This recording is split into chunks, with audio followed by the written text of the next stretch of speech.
حضرت ابو عبیدہ بن جراح نے میدان بدر کے اندر جب جنگ کا طبل بجا، حالات بگڑے، جناب ابو عبیدہ بن جراح کہتے ہیں تاریخ نے ایک عجیب موڑ پہ مجھے لا کے کھڑا کیا۔ آپ فرماتے ہیں میرے لیے اللہ نے جو آزمائش رکھی وہ سب سے بڑی رکھی۔ فرمانے لگے جب میں میدان میں نکلا تو کافروں نے میرے سامنے جس کو لا کے کھڑا کیا وہ میرا سگا باپ تھا۔ اور فرماتے ہیں اب مشکل بن گئی، عشق تے اگ دوویں ایک برابر، تے عشق دا سیک بدھیرا، اگ تے ساڑے ککھ تے کانے، تے عشق ساڑے تن میرا، تے اگ دا دارو می تے پانی، کوئی دسے ہے عشق دا دارو کیڑا، بلے شاہ تھے کچھ بھی نہیں بچدا جتھے عشق ہوراں دا ڈیرا۔ فرمانے لگے اب میرے لیے سامنے باپ، ادھر بیٹا۔ آپ فرماتے ہیں دو رستے تھے، باپ بچاؤں یا رسول اللہ کا دین بچاؤں۔ ایک منٹ تھا فیصلہ کرنے کے لیے کہ ابا بچے گا یا دین بچے گا، کفر بچے گا یا اسلام بچے گا۔ فرماتے ہیں میں نے منٹ پورا نہیں سوچا، میں نے تلوار اٹھائی، باپ کی گردن کاٹ کے گرائی اور رسول اللہ کا دین بچا لیا۔ باپ کی گردن کٹ کے گری اور نبی پاک کا دین بچ گیا، بچا لیا رسول اللہ کا دین۔ حضرت عمر نے ماموں کو مارا۔ حضرت مصعب ابن عمیر کہتے تاریخ مجھے بھی لا کے کھڑا کرتی ہے بدر کے میدان میں، تو کفر کا لبادہ اوڑھ کے جب سامنے آیا تو میرا سگا بھائی تھا، سگا بھائی۔ حضرت عمر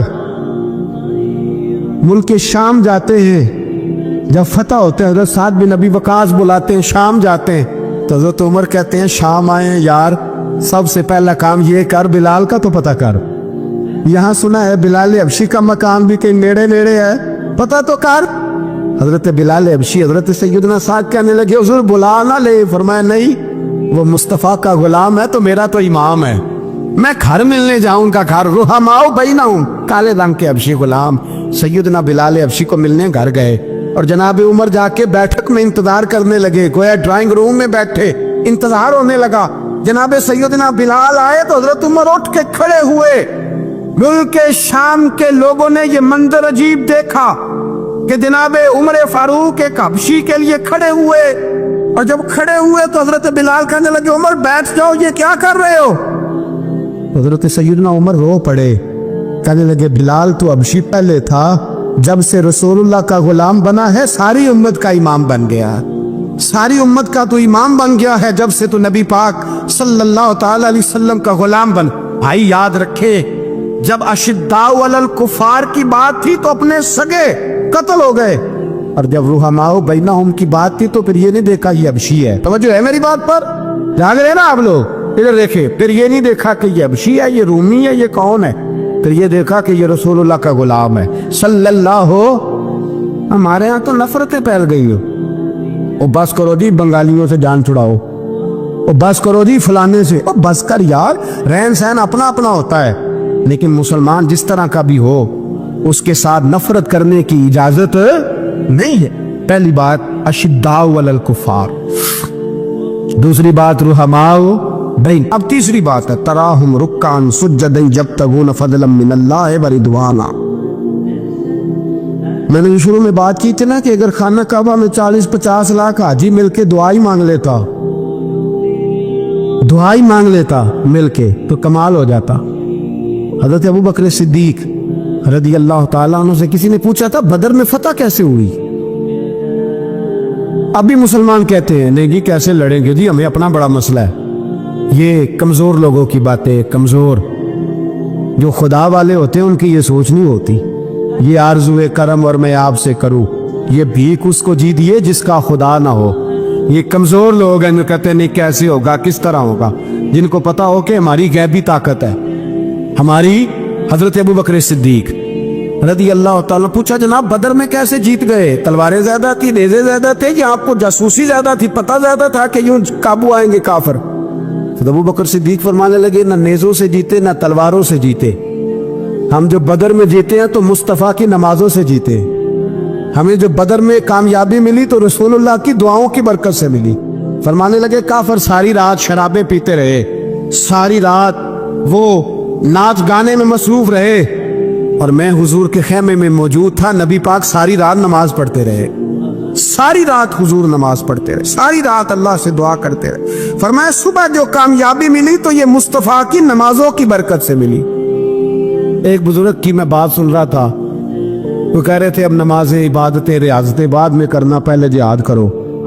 कह रहे थे अब निकल कर खानकाहों से अदा का रस्म शब्बीरी, इबादतें रियाजतें तिलावतें दुरूद बाद में होगा, पहले जिहाद। तो मैंने कहा साहब इबादतें तिलावतें दुरूद हो कहाँ रहा है, पहले वो जगह तो बताएं। खानकाहों पे तो उर्स हो रहा है, साल के बाद ढोल लग रहा है।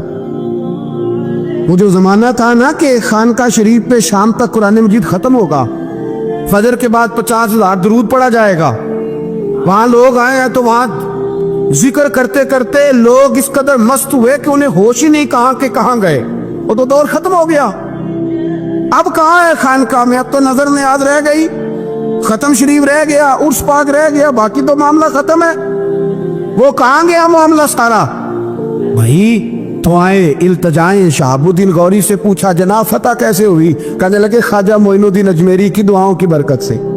फरमाते हैं बाबा दुआ मांगता था, हम जिहाद करते थे, अल्लाह कामयाबी दे देता। भाई वो इबादत, वो रियाजत, वो मुसलमान जो रात को अपने रब को मना लिया करता था, वो अपनी इबादत के जोर पर अल्लाह तबारक व तआला की बारगाह में आहोजारी। हुजूर ने फरमाया अद्दुआ सलाहुल मोमिन, दुआ मोमिन का हथियार है। दुआ मोमिन का बोल के बताना है, दुआ मोमिन का। फरमाया मोमिन ये हथियार चला सकता है, ये हथियार काफिर के पास मौजूद है।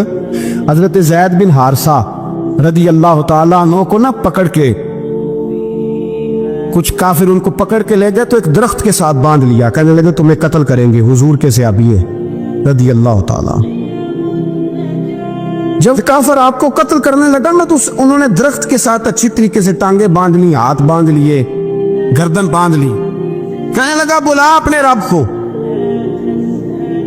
तो हजरत ज़ैद रदी अल्लाह ताला अन्हु फरमाने लगे मैं तो शहीद होने को तैयार था, लेकिन तूने आजमाने का प्रोग्राम बनाया तो ठीक है, मैं फिर बुलाने लगा हूं अपने रब की मदद को। ऐ अल्लाह मदद फरमा। उसने उतनी देर में तलवार नियाम से निकाल ली। ऐ अल्लाह मदद फरमा। उसने जब तक दोनों हाथों में तलवार सौंप ली, ऐ अल्लाह मदद फरमा। जब तीसरी बार आपने ये कहा तो उसने तलवार उठाई, कहा अल्लाह मदद फरमा। हजरत ज़ैद रदी अल्लाह ताला अन्हु कहते हैं जब चौथी बार मेरी जुबान से लफ्ज निकले, काफिर के हाथ में तलवार थी पर गर्दन भी उसकी कट के नीचे गिर गई। गर्दन कट के उसी वक्त नीचे गिरी। मुझे किसी ने खोला, ना मारने वाला नजर आया, ना गर्दन काटने वाला नजर आया, ना मुझे खोलने वाला। तो मैंने कहा आने वाले तू बता तो सोई तू कौन है? तो कहने लगे मैं जिब्रील अमीन हूं, मैं जिब्रील अमीन हूं, मैं जिब्रील, मुझे दुश्मनों ना छेड़ो, मेरा है कोई जहां में। मुझे दुश्मनों न छेड़ो, मेरा है कोई जहां में, मैं अभी पुकार लूंगा, नहीं दूर है मदीना। कहा जब तूने, हजरत जिब्रील कहने लगे जब तूने पहली दफा कहा ना अल्लाह मदद फरमा, तो मैं सिदरतुल मुंतहा पे था, मुझे हुक्म हुआ जिब्रील देर ना करना। फरमाते हैं जब दूसरी दफा तूने कहा ना अल्लाह मदद फरमा तो मैं 7वें आसमान पे था, और जब तीसरी दफा कहा मदद फरमा तो मैं पहले आसमान पे था। और फरमाया जब तूने कहा चौथी दफा अल्लाह मदद फरमा तो मैं तेरे सराहने खड़ा था, मैं तेरे सराहने। तो भाई अब तो इज्तिमाई दुआ भी नहीं रही हमारी, अब तो ये वाला सोता भी। अकबर अल आबादी ने कहा था मुसीबत में भी अब याद खुदा हमको नहीं आती, दुआ मुंह से ना निकली जेबों से अर्जियां निकली। अब भी हम कहते हैं करेंगे बात, सफीर को बुलाएंगे, हमने कहा है उसको, तो मान जाएगा वो आपकी बात। वो बच्चे काट रहा है तो उसको घर बुला रहा है। अभी तक एक इतना सा स्टैंड कि उनका जो दफ्तर है सिफारत खाना वो बंद कर दिया जाए, इतनी भी तौफीक नहीं हुई। कहते हैं ठीक है शोर शुरू हो रहा है, बस चुप कर देंगे सारे। खुदारा ख्वाबे गफलत से उठो, बेदारी हासिल करो, और कुछ नहीं हो सकता तो खुल के दुआ तो मांगो उनके लिए दुआ तो मांगो। अल्लाह बड़ा करीम है, वो जब मदद करने पे आता है तो फिर बड़े बड़े काफिरों के मुकाबले में अपने बंदों की मदद फरमाता है। और मैं ये पैगाम देना चाहता हूँ आलमे कुफर को भी, याद रखे रब करीम जब मदद करने पे आए तो अकेले हजरत इब्राहीम और एक तरफ पूरी मिल्लत हो तो अल्लाह अपने खलील को बचा लिया करता है। रब करीम की रहमत कामिला जब फैसला कर लेती है तो फिर नमरूद जैसे सुपर पावर ताकत को रब करीम मच्छर से मरवा दिया करता है। अल्लाह तबारक व ताला, ये तो मुसलमान का दुआ वाला सौता ही वो निकल कर खानकाहों से अदा कर रस्म शबीरी, ये तो तब होगा जब खानकाह के अंदर को जिक्र फिक्र इबादत हो रही हो, और जब वहाँ हाल ही कोई नहीं, वहाँ तो रक्सो सुरूर है, वहाँ तो बस झूठी तारीफें हैं। हर आदमी ने एक बंदा साथ रखा हुआ है तारीफें करने कराने वाला, तो मामला ही और हो गया है। हजरत सैयदना मौला अली शेर खुदा करम अल्लाह ताला वजहुल करीम सारी जिंदगी कहते रहे, अल्लाह अली ने मैदान में उम्र गुजारी है, इसे शहादत की मौत अता फरमा। ओ भाई, ये तो शहादतें मांगने वाले। हजरत इमाम हुसैन मैदान करबला में खड़े थे, शिमर कहने लगा, हुसैन तेरी चारों जानी मौत है। तो आप फरमाने लगे, तुझे अभी हमारा पता ही नहीं, मौत से तो हमारा प्यार चलता है। और फरमाया, ये शहादत तो हमारा पीछा करती है, पहुंच जाती है जहां हम होते हैं। मौत से डरा रहा है। मुसलमान का मरने को दिल नहीं करता, वरना वो इतनी बड़ी कोठी में कौन रहेगा। मरने को दिल इसलिए नहीं करता कि वो जो 6 करोड़ 10 करोड़ डॉलर लूट के रखे हैं, मर गए तो खाएगा कौन। वो फकीर फाका मस्त थे, उनका घर ही कोई नहीं था, उनके बैंक बैलेंस ही कोई नहीं थे। वो कहते थे, घर हमारा है वो जो हमारे रब ने तैयार किया हुआ है, हमारा बैंक बैलेंस है वो जो हमें जन्नत में जाके मिलेगा। उनका तो ये खाता ही कोई नहीं था, इसलिए वो शहादत की। हजरत अमर बिन जमू रज़ी अल्लाह ताला अन्हु मैदाने ओहद में 4 बेटे लेके आए। कितने बेटे बोल के बताए? 4 बेटे लेके अमर बिन जमू आए, और खुद एक टांग से लंगड़े से आप है, टांग छोटी है। हुजूर के सामने खड़े हुए कहा, महबूबा मेरे 4 ही थे, मैं 4 ले आया हूँ, कबूल कर ले। तो हुजूर ने फरमाया, तू क्यों तलवार ओढ़े आया है, ये तूने क्यों गले में असला डाला हुआ है? कहा, या रसूलल्लाह मैंने भी तो जाना है ना। तो हुजूर ने फरमाया, 4 बेटे जो हैं। तो हजरत अमर बिन जमू ने बात की, सहाबा कहते हैं लबों से मुस्कुरा रहे थे, आंखों से रो रहे थे। क्या अजीब अंदाज है। हुजूर ने फरमाया, अमर 4 बेटे जो आ गए तो तू रहने दे। तो हजरत उमर रो पड़े, कहने लगे, महबूबा क्या लंगड़े जन्नत में नहीं जाएंगे? क्या हुजूर मैं लंगड़ा हूं तो मेरे लिए जन्नत कोई नहीं? मेरे हबीब पाक सैयद आलम सल्लल्लाहु अलैहि वसल्लम ने फरमाया, अमर तो जरूर जन्नत में जाएगा। कहा, महबूबा फिर बच्चे बाद में जाएंगे, मैं पहले मैदान में जाऊंगा। मुसलमान की सोच के खिलाफ है ये बात, ये कुरान की फिक्र के खिलाफ है कि अपनी फिक्र करो। बर्मा के लिए, कश्मीर के लिए, फलस्तीन के लिए बात ना करो, अपनी फिक्र करो। ये कुरान की सोच के खिलाफ है, ये कुरान के पैगाम के खिलाफ है। इसलिए कि अगर सिर्फ अपनी बात होती तो आमनो और आमिलु सालिहात पे बात खत्म हो गई होती, फिर बात आगे न चलती। जब कहा गया वतवासो बिल हक, हक बात की तलकीन करनी है। अगर बात सिर्फ अपनी जात की होती तो ठीक हो गया था, नमाज पढ़ी, रोजा रखा, हज किया, खत्म हो गई। लेकिन मेरे नबी पाक सल्लल्लाहु ताला अलैहि वसल्लम ने इरशाद फरमाया, एक बस्ती में 2 3 4 नेक लोग रहते थे। मेरे प्यारे करीम रसूल फरमाते हैं, 3 4 बड़े परहेजगार, मुत्तकी, साफ सुथरे सूफी साहब, दरवेज साहब, अल्लामा साहब, बड़े जो कहते थे बिल्कुल जी मैं कोई बात नहीं करता, किसी बादशाह को नहीं छेड़ता, मैं तो बस लोगों को अल्लाह अल्लाह बताता हूं, मेरा कोई ताल्लुक नहीं, कोई मरे कोई जिए। बड़े नेक, साफ सुथरे, परहेजगार। बाकी सारी बस्ती गुनाह करती थी। नबी पाक अलैहिस्सलाम फरमाते हैं, रब करीम ने कुछ अरसे तक मोहलत दी, फिर मशीयत खुदाबंदी, अल्लाह का कानून हरकत में आया तो कहा, जिब्रील सारी बस्ती तबाह कर दो, तबाह कर दो। अल्लाह मोहलत देता है, मोहलत देता है। हम लोग समझते हैं नहीं नहीं हमारी सियासी चालें सही चल रही हैं, अल्लाह मोहलत देता है। रब करीम ने फरमाया, जिब्रील इन्हें तबाह कर दो। तो हज़रत जिब्रील अमीन अलैहिस्सलाम ने अर्ज़ की, मौला वहां तो तेरे 3 4 बड़े नेक बंदे भी रहते हैं, बड़े परहेजगार, सच बोलने वाले, दयानतदारी वाले, हाजी साहब, नमाजी साहब, सूफी साहब, पीर साहब, बड़े खूबसूरत, उनका क्या करें? तो मेरे महबूब पाक अलैहिस्सलाम फरमाते हैं, रब करीम ने फरमाया, सबसे पहले उन्हें तबाह करना, सबसे पहले उन्हें सबसे पहले, और उलट दो बस्ती, पहले उनका नंबर लगाओ। या अल्लाह उनकी क्या गलती है? तो गलती सुन ले, गलती ये है कि उन्होंने 2 सिफ्तें पैदा की हैं, अगली 2 पैदा क्यों नहीं की? इल्ला लज़ीना आमनू व आमिलू सालिहात पे रोक क्यों गए, आगे क्यों नहीं बढ़े? अल्लाह करीम ने फरमाया जिब्रील देखो ना, मेरी नाफरमानी होती रही और इनके चेहरे पर कभी शिकन तक नहीं आया। लोग मेरा कानून तोड़ते रहे, इन्हें कभी बुरा ही नहीं लगा। गुनाह देखकर कभी ख्याल ही नहीं आया बदलने का। मेरे भाई, उम्मत मुस्लिमा अपने लिए तो आई नहीं दुनिया में। नबी पाक की इसलिए थोड़े आए थे कि पैसे कमाएं, दुनियादारी करें, झूठ सच मारें और रुखसत हो जाएं, बच्चे पैदा करें। ये काम तो हिंदू, सिख, बुद्ध मत सारे कर रहे हैं। तू फकत इस काम के लिए थोड़ी आया है। कुंतुम खैरा उम्मतिन उखरिजत लिन्नास, अल्लाह फरमाते हैं मेरे महबूब के गुलामों, तुम बेहतरीन उम्मत हो। मैंने तुम्हें उम्मतों के भले के लिए पैदा फरमाया है, तुम्हें लोगों की इमामत के लिए दुनिया में भेजा है। ए नौजवान मुस्लिम, कभी ये तदब्बर भी किया तूने? वो कौन सा गर्दू है जिसका है तू एक टूटा हुआ तारा?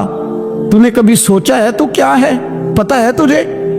रोजी कमाओ, रोटी कमाओ। और अब तो बहुत सारे लोग झूठ की दुनिया में जिंदा हैं, झूठ बोलते हैं अपने आप के साथ भी, दाएं बाएं फ्रॉड कर रहे हैं अपनी जात के साथ।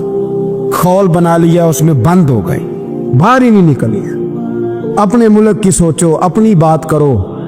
अल्लामा इकबाल ने पता क्या कहा था? इकबाल ने, ये सुनो, जो लोग कहते हैं पहले पाकिस्तान, बर्मा के मुसलमान, बाद में कश्मीर के मुसलमान, पहले सुनो इकबाल क्या कहते। इकबाल कहने लगे इन ताज़ा खुदाओं में बड़ा सबसे वतन है। इन ताज़ा खुदाओं में बड़ा कौन?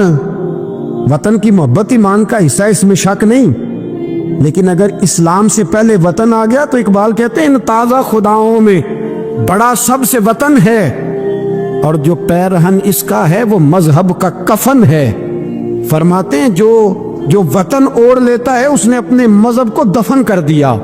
सबसे पहले पाकिस्तान नहीं, सबसे पहले रसूलुल्लाह का दीन है, सबसे पहले कुरान है, सबसे पहले नबी पाक का फरमान है, सबसे पहले उम्मत मुस्लिमा है। इन ताज़ा खुदाओं में बड़ा सबसे वतन है, जो पैरहन इसका है वो मजहब का कफन है। और इकबाल कहने लगे कौम मजहब से है, मजहब जो नहीं तुम भी नहीं। कौम मजहब से है, मजहब जो नहीं। तो नहीं समझ आ रही आपको मेरी बात? कौम किससे है? पाकिस्तानी होने से, पंजाबी होने से, सिंधी बलोची पठान होने से ना। कौम मजहब से है, और मजहब जो नहीं तुम भी नहीं। ये कैसे हो सकता है कि मजहब ना हो और बंदा जिंदा रहे? ये कैसे हो सकता?